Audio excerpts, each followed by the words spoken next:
Hello and welcome to Valuetising. My guest today is Zara Watson-Young, award-winning trademark attorney and co-founder of Watson and Young Law. Sarah specializes in helping female-founded and women-led businesses protect their brands with expert trademark solutions. She's on a mission to make legal protection simple and stress-free so digital entrepreneurs can grow with confidence. Sarah, welcome to the show. Thank you so much for having me. Thank you so much. I wanted to first just understand a little bit about your story, what made you got into this path, especially since there aren't a lot of lawyers focused on digital businesses. Absolutely. Well, my path is definitely not traditional or linear. There have been so many, my gosh, twists and turns. But I initially started out in special education law. I did not start out doing intellectual property law. My youngest sister, she had a mild learning disability, and I had to help my parents basically sue. I'm in New York, so we had to sue New York State to receive special services for her to go to a private school to help her with her learning difference. Going through that process, I said, "Oh my gosh, this is very rewarding." I literally went with my parents to every single legal meeting. I met with their lawyers. I was very involved in the process. And I said, "Oh my gosh, I want to do this area of law." So at that time, the law firm that represented my parents for my sister, they offered me an internship because I was in law school. So I ended up interning at that law firm, and ultimately they gave me a job after I graduated. And once I started working there, I just wasn't passionate about it. I was, very thankful, and I loved the people that I was working with, but I said, this is not for me. And basically, while I was working there, I had a lifestyle blog, a lifestyle and travel blog, and I was creating content. And I said, "Oh my gosh, I can help other content creators protect their work," because I didn't want to not practice law. I wanted to continue doing what I was doing in terms of practicing law.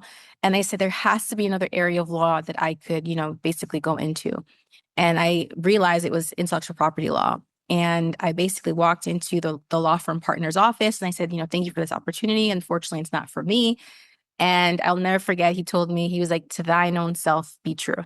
He was like, "If this is what you feel you're supposed to be doing, then, go for it. I'm going to support you."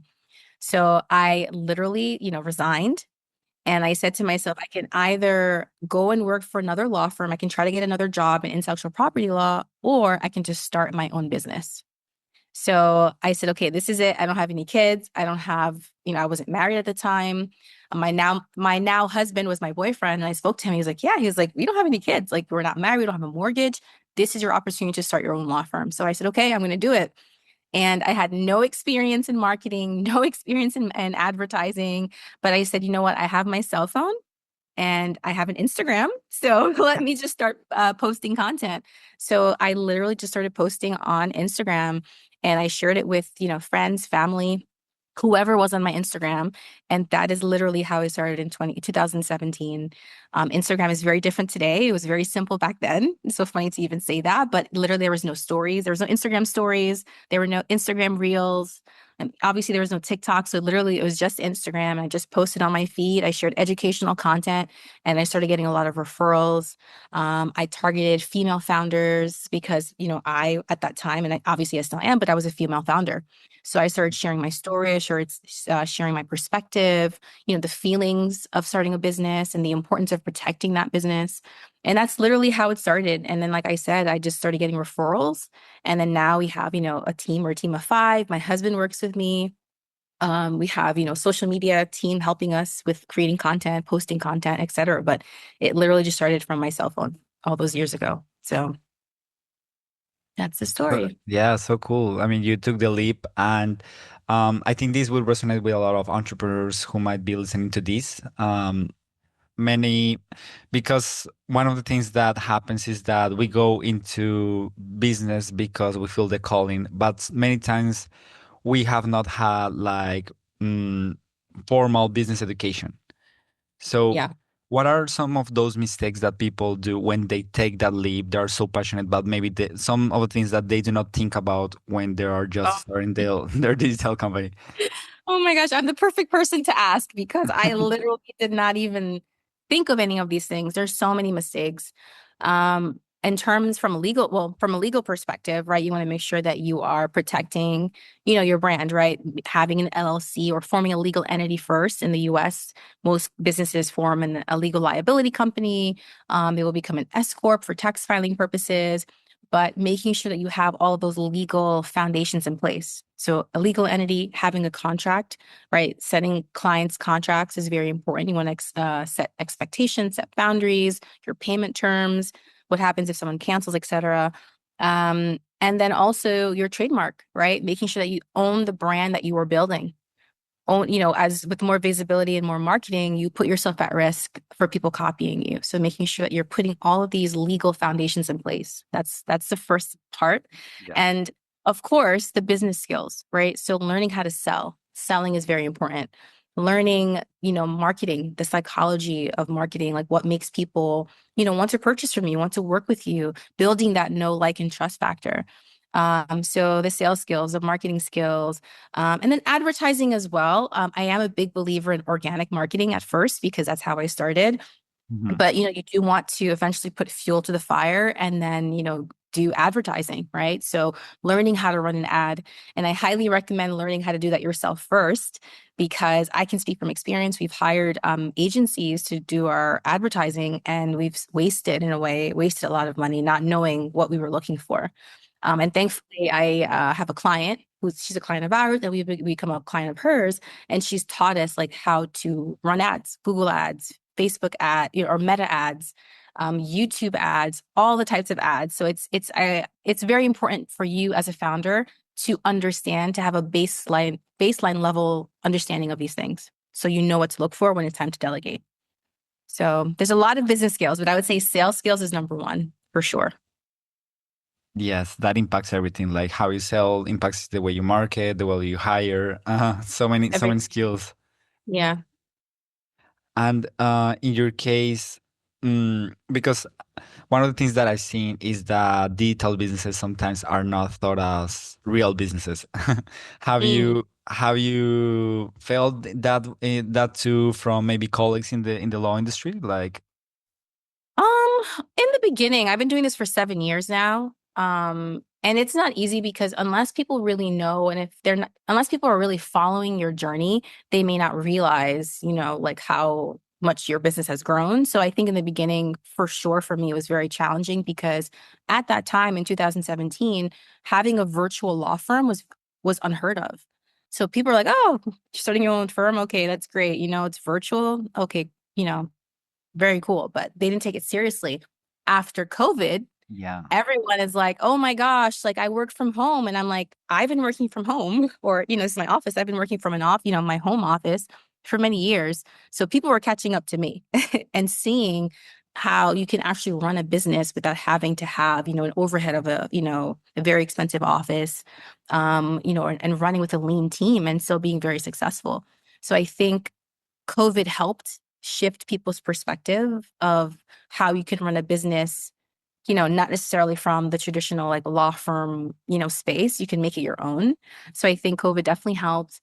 And then sometimes today, like I said, if people aren't familiar with our brand, they have to like take some time to, to research us, right? Just look us up and see on Google things, just researching about us. But for the most part, I think we're doing good in that sense. yeah. Yeah, you're definitely setting a new standard for what's possible for many other lawyers, which I Thank love. you.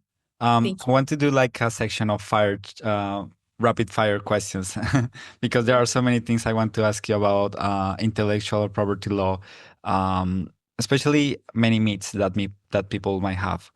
Mhm. Um, would that be okay with you? Sure, go for it. Okay. So the first one is, if I have an LLC, is my business name protected? No. Do you want me to go into detail? Yes. Sure. So the answer is no. That is a common question that we get all the time. And the reason is because your LLC is completely different from your trademark. Your LLC protects you from liability, whereas your trademark is how you actually own the brand and can go after anyone else who's copying you. So if someone were to copy your business name or copy your logo, you go after them through your trademark. Your LLC has nothing to do with it. It is just there to protect you from liability. Mm. Okay, and what are some of the ways that you can protect your, for example, an online course? Your trademark. So if you want to protect the course name and your course content, you would protect the course name through trademarking and the course content through copyright law. Okay, and would that also allow you to go after people who like these pirate sites that copy your product?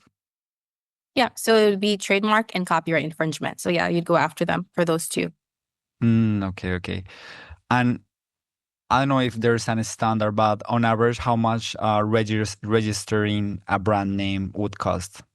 There's no average. It depends on the law firm and it depends on your goals, right? So if you want to do, depending on your goals, so maybe you need to trademark your business name, maybe you need to trademark a logo or a slogan. It's going to depend on the law firm. Every law firm has a different price. It's just like going to a doctor. A Yeah. doctor is going to have a different price range, right? There's no standard.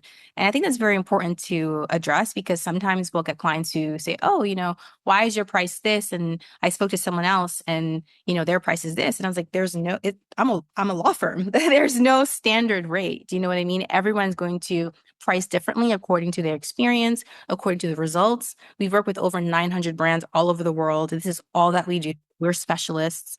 So our pricing for us is a little bit, I mean, maybe I can't speak to everyone, but for us, I think we charge a premium rate because of that, because of our experience, because of our success rate. And also you're not just a number, right? If you're going to be working with us, we care about the relationship. For many of our clients, they're coming to us at the inception of their business and literally working with us as they are growing. So we are there when there is, a cease and desist issue. We're there if they found someone copying them, on Instagram and they want us to send, a letter having the person take it down. So we really are about building that relationship with the client. You're not just a number, right? You can go to a law firm, you can Google trademarks, right? And find a random company to do it for what, $3.99. Do you know what I mean? Like there's something Yeah, out yeah, there for everyone and every industry has that, but it depends on what you're looking for. So if you want a quality relationship and a quality experience and good, great results, then you come to us. yes. Well, but that's so interesting. You work with business internationally. Yeah. We have clients in the UK, we have clients in Italy, we have clients in France, in Paris specifically, all over the world, because many people are doing business in the United States and they want to make sure that they have a trademark protection in the US. And the international trademark filing process requires that you file first here, first in the US, and then you can basically file through it's called the Madrid Protocol. I don't know if you've heard of that, but you file for that once you have a US application. Okay, so interesting. And you mentioned Instagram. So if someone copies your Instagram profile, which happens all the time, Oh my gosh, yeah. Yes. would that also fall into trademark protections? It depends on what they're copying. So yeah, if they're copying well, let's say they copy your whole profile and you're marketing your business name and you're marketing, maybe a course name. Yes, absolutely. That would fall under trademark infringement because they're copying everything verbatim. So yes, you can reach out to them and say you have to take it down or else we're going to sue you for trademark infringement and maybe copyright infringement. So yeah. And there seems to be like unfortunately, a huge copycat culture right now on the, Always, right? always. Ever since I started promoting on Instagram, I always say the internet is the wild, wild west because you have no idea. There are so many lurkers, right? There are people who are just, going on your profile and checking you out, and you don't know. You have no idea who's looking at your profile, who's looking at your content. And yeah, they can just start a new Instagram page and start copying your content. So absolutely. Right. They impersonate people, and also I've seen entire companies, like for example in e-commerce, they just copy and paste your website, they copy and paste your products. It's incredible. Yeah, it's scary. But I'm hoping now with AI, maybe there'll be better protections in place. Like we'll be better able to police our brand. You can literally maybe tell an AI platform, please, look at the website or the internet to see if anyone else is copying my business name or my course name, right? I think with AI, lawyers, like trademark lawyers, intellectual property lawyers will be better able to police. I really do think so. That's very interesting. And regarding AI, um, maybe this is a really big topic, but is content like is content created through ChatGPT? Is that legally protected? Does that make sense? Great Like, question. Yeah. Yeah. Yeah. So it is a big topic, bigger than we have time to discuss, but basically it's a huge issue because especially when it comes to like authors and, I would say like different like copywriters, they're facing a lot of issues and challenges with ChatGPT specifically.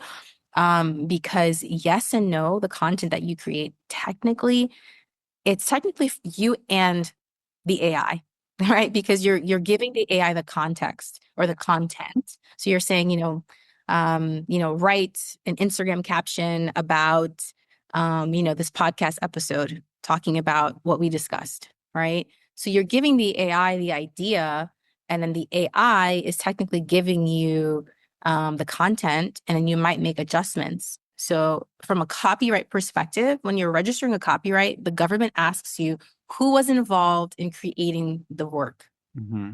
They always ask that, even before AI, right? So now we have AI, so you have to disclose that it's basically technically you and the robot, right? So the law is not established yet when it comes to AI and content, not creation, but content ownership. Yeah. So I think it's still being established. There's no clear cut. And it depends because certain companies will say, no AI, like we don't want any AI being used. So I think companies are starting to regulate, what they want or how they want content to be created. So you just have to be very careful. I say AI is more of like an assistant to help you, but you should not be relying on it solely to, create things because you can get yourself in a lot of trouble. There was a lawyer who was, I don't know if you heard about it, the lawyer who was sanctioned. This was maybe a year ago or a No, I year and a haven't. half ago. Yeah, he cited cases. He used like ChatGPT to draft a motion and he cited fake cases in his brief. And yeah, because they were looking at the cases and there was no such case. So, And ChatGPT writes like so yeah, confident, and then you right. go And like and put your hooked. he got in so much trouble. And I think he was like not he wasn't disbarred, but like he has to pay a lot of fines. So you have to be very, very careful how you're using it. So what if you hire a content writer? Do they have um, ownership over the content that they write for your brand? It depends on the contract. So most copywriters, let's say a social media agency, you hire a social media agency to create your social media content.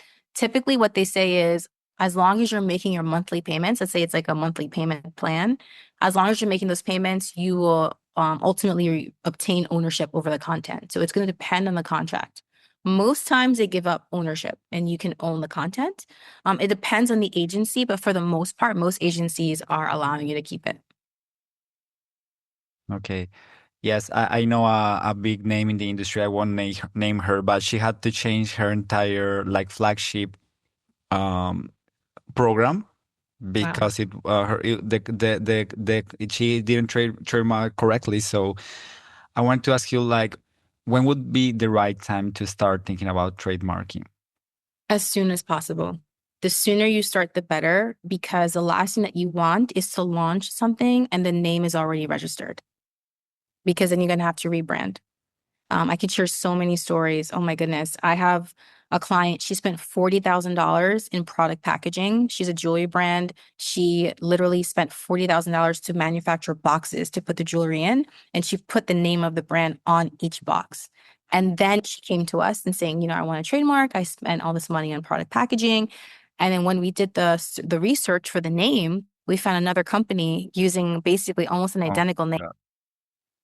But thankfully, we were able to have her trademark register because of how we described it. So we were able to make it go through. But can you imagine, like, the surprise for us and for us having to tell her, like, unfortunately, someone else already registered a similar name, right? So that was a very, very stressful situation for the client. So that's why I always say the sooner you start, the better. I always get asked, oh, like, how do you know? When you fully believe in the idea, right? When you are fully invested, you say, okay, you know what? Like, I have my plan, I have my vision. I really want to protect this. Let me see if this name is available. Because yes, people come to us all the time if they've already launched the product or they've launched the service. But now, if you've already launched it, you have to be prepared to rebrand, right? You may have to change everything, throw out everything. Like maybe if you've created packaging, you have to throw that out. Or if you've already launched your course, you have to let your audience know, unfortunately, we're going to have to change the name of the course. People have received cease and desist after launching, and we have to basically rebrand everything and negotiate time to change everything. We had a client, a brick and mortar grocery store based in New York. It was a kosher grocery store. They launched their business on a Sunday. That Tuesday, they received a cease and desist from a Oh company in my God. Florida, and the company in Florida had been using that trademark for years, like literally a decade. And so there was no way that we can go around that. So what we had to do is buy our client time. We had to say, can you please give us 10 business days? It was definitely more than that. I think we asked like 60 business days for us to change the signage. They had pamphlets that they sent to clients. So they had to rebrand all of that. So, it's a lot of money A lot of money. that you're putting on the line if you wait. So I always say the sooner, the better.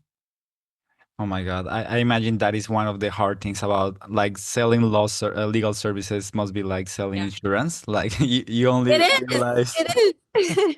you only It realize is. how important it is once you need it, right? Unfortunately. It's so true. I had a call this morning, and the person I spoke with, she was basically saying, "Oh, I don't know, like, how valuable this name is. If someone copies me, okay." Like she was very like lax about it, and I was very surprised. I said, how much does this name mean to you? I said, how much would it cost you if you had to change, the branding? Because she's running ads as well. I was like, what would that do to you? Like if you had to rebrand? And I think that asking her that question really made her think differently about it. And I had to explain, like for many of our clients, like this is their livelihood. They've built their reputation off of their name, off of their course name. They've become known for certain names. So to have to lose that and, rebrand entirely, that could lose a lot of revenue. You could lose a lot of revenue because people are now confusing your brand, right? They may be calling you something and then you have to change. So it's just not good to have to rebrand. But yes, it Yeah. is like selling insurance. Yes. That must be a challenge, and it's definitely props to you for yeah, selling this, marketing this, building a company around this because it's hugely important. Thank you. What would your business look like if your calendar was consistently filled with high-value appointments? If you're a service-based business, whether you're running a law firm, financial practice, healthcare office, or any business that relies on consultations, this is for you. At Booked Up Expert, we specialize in helping businesses just like yours get new appointments in 7 days or less. Guaranteed.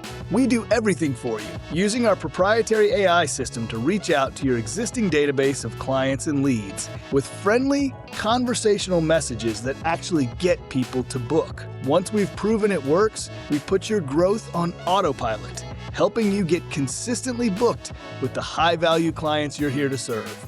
Want to see how it works? Head over to bookexpert.com/demo to schedule a free demo call. Again, that's bookdupeexpert.com/demo. Your next client could be just 7 days away. Now back to the show.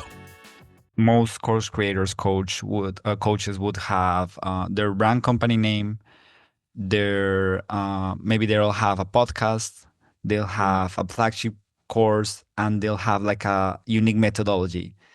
Yep. They have a lot of things that they can potentially trademark. Where would you suggest starting out? Your flagship offer, whatever's going to have the most visibility, that's what you want to protect. So if you're running ads to it, this is what you talk about every single day, then you want to trademark that as soon as possible. So whatever has the most eyes on it and the most visibility, and that's going to have the be at most risk, you want to trademark that. So if it's your flagship offer, absolutely, you want to protect that trademark as soon as possible. Maybe this doesn't fall under specifically under intellectual property, but since I work in marketing, I always wonder how far we can go with guarantees when we talk about in our marketing using testimonials. Do you have thoughts about that, like the guarantees that people use to sell their courses? What kind of things they should be aware when doing those type of guarantees? Because, like for example, there is a lot of talk about doing an irresistible offer, like I guarantee you 5 clients in 10 days, but yeah, what's the limit on doing those things? I mean, as long as it's true, right? It's not really intellectual property law question. I think that's more. I get what you're asking. I would just be cautious as long as it's true, as long as there may be some disclaimers, depending on your field, right? If you are a coach, like a life coach, you have to be very careful how you're giving a guarantee because you're not a medical doctor. You're not, oftentimes they're not like licensed in like the medical field. So you have to be very careful the kinds of guarantees and promises that you're making. But as long as it's true, if you really guarantee that you can get five customers in, 5 days or 10 days, whatever, go for it and be prepared to give that person the money back, right? Hopefully that's part of your guarantee. If you're saying I guarantee XYZ, or you'll get a full refund, or you will, get your money back. Just keep your promises. That's the best answer I can give you. I don't really know the legalities because it's not really under intellectual property law. It's a different area of law. But I hope that answers your question. Just be true to your word. That's the best I could say. Yes, like the definitely ambition must be balanced with kind of your what values you want to stand for, right? Yeah. Yeah. One thing that we do is some sort of a guarantee is if your trademark does not register, we will basically do another trademark application for you, essentially for free, with the exception of you just paying the government filing fees, but we'll do the rest of the process for you. Because the last thing we want is for you to spend all this money and you don't get a trademark. So our goal is to get you a trademark eventually, whether it's, changing the name a little bit or coming up with a new name and helping you trademark that. So that's our form of a guarantee that we can really stand behind. Because it's a long process. It takes anywhere between 12 months to 18 months to register. So it's a long process. Interesting. So what do you see for yourself and your firm in the future? I'd love to know more about that. Yeah, so we are actually launching a book next year in 2025. We are planning to release it the first week of April. So we're really excited about that. We've been working on it for a long time. It's our first book ever. And I think it's going to help a lot of business owners. We want it to be very short, very actionable, and just a quick, interesting read because I know when it comes to the law, people are probably like, oh, I don't know if I want to read that, but we want it to be very actionable and informative. We want it to be kind of like a business Bible book, right? We want it to be part of every business owner's repertoire of books. So we're really excited about that. And then just growing our team, growing our office space, and that's it. So launching our book and then just growing our team. Yeah, and I see you are creating a lot of video content on LinkedIn. Yes. Yeah. Thankfully, our social media team is helping us post as well on there too. But yeah, video it's huge now, right? It's everything. So we are definitely looking forward to creating more YouTube videos, just more video in general. What has been the biggest personal challenge for you as an entrepreneur? Oh my gosh, that's a good question. I would say balancing everything, right? Like I don't believe that there is balance. I think there's seasons in entrepreneurship. You have a season of like rest, a season of, push and pull, right? So I think the most challenging has been just balancing everything. Like I have two little girls. I have a 5-year-old and a 19-month-old. So balancing that on top of our clients, like our business is another child in a way. So balancing all of that has been challenging, but very rewarding too at the same time. Yeah, and especially since New York is the city that never sleeps. Oh yeah. It's true. Yeah. Yeah. That's amazing. No, I think that's most of the things that I wanted to ask you, but where can people learn more about you? Yeah, if they want to know more about your services and your education.